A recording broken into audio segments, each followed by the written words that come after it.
Bonjour à tous, bienvenue sur cette nouvelle vidéo sur Montre ta Vintage. Et aujourd'hui, je vous parle d'une marque que j'affectionne particulièrement. Vous l'avez vu dans le titre, vous le voyez à travers ce logo bouclier. Et oui, ce logo bouclier, c'est bien sûr le bouclier de la maison Tudor. Tadam! Donc ici, on a quand même la chance, ça mérite de le préciser, la chance d'avoir le petit écrin. Vous voyez, il y a le logo Tudor en bas à droite à l'intérieur. Hop là, je viens la fermer. On a le logo Tudor à l'extérieur, toujours en bas à droite. Enfin, voilà, parce que là, la montre, la boîte est à l'envers. Quoi qu'il en soit, je remets la montre, enfin la boîte, on va y arriver à l'endroit. Je la mets sur le côté et je vais vous parler plus en détail de cette belle montre Tudor Prince Oyster Date que je trouve très sympa et franchement je suis assez content du résultat parce que cette montre sort tout juste en fait de révision et de restauration. Elle a été complètement replaquée au niveau du boîtier et du bracelet et je trouve que le replaquage lui va très bien.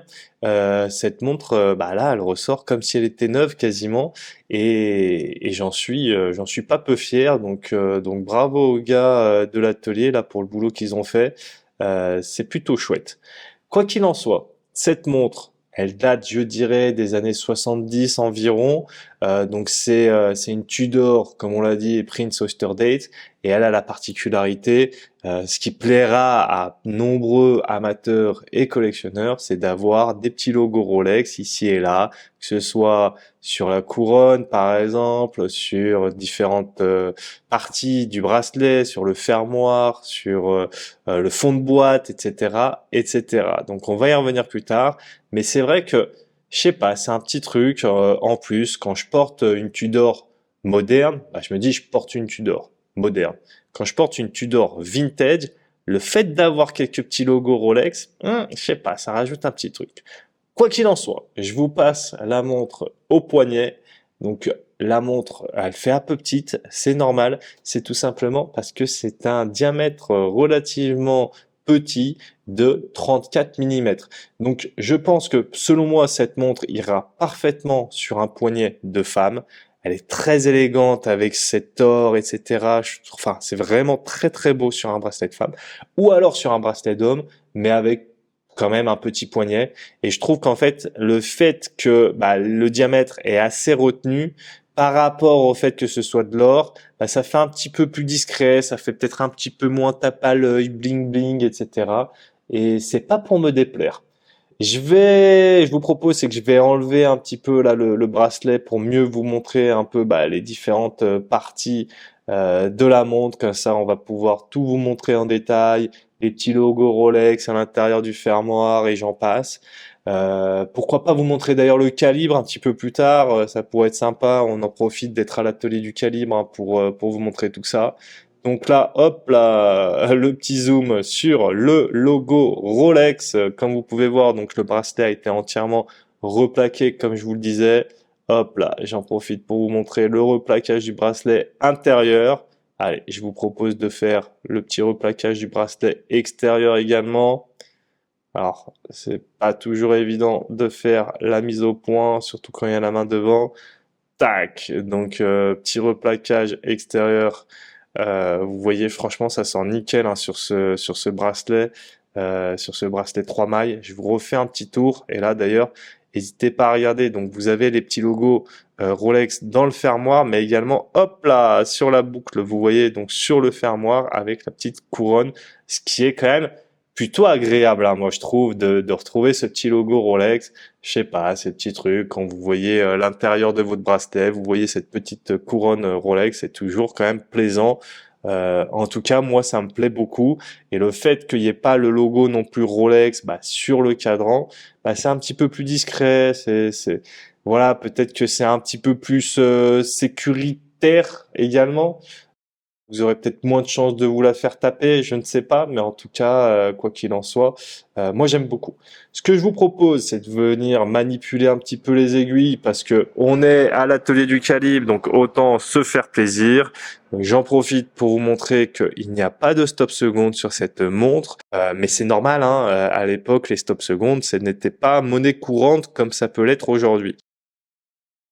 Je vais vous montrer, hop, le changement de date. Vous voyez, tac. Donc là, on passe du 15 au 16 sur le petit guichet de 3 heures. Et oui, je disais que je vous rappelle que cette montre date quand même des années 70. Mais c'est pas parce qu'elle date des années 70 qu'elle ne tourne plus. Bien au contraire. Je vais vous montrer maintenant peut-être le calibre. Donc on voit le Case by Rolex également sur le fond de boîte. Donc vous voyez, il y a vraiment écrit un peu de Rolex de partout. Mais c'est sympa. Donc on va venir, hop là, le dévisser. Et à l'intérieur, nous retrouvons le joli calibre 24-84.